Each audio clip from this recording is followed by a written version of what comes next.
And look, I think the United States is better prepared than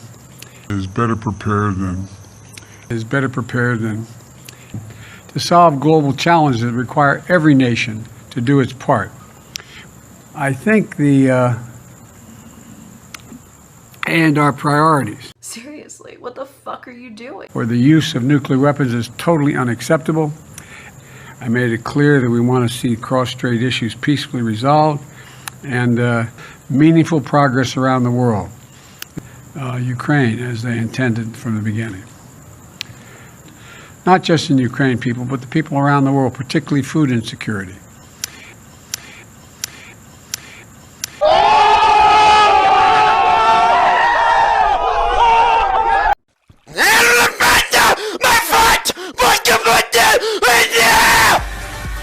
What we saw was the strength and resilience of the American democracy, and we saw it in action. And the American people proved once again that democracy is who we are. Wait a minute! Who are you? And the American people proved once again that democracy is who we are. Who we are. Who we are. Stop it. Get some help.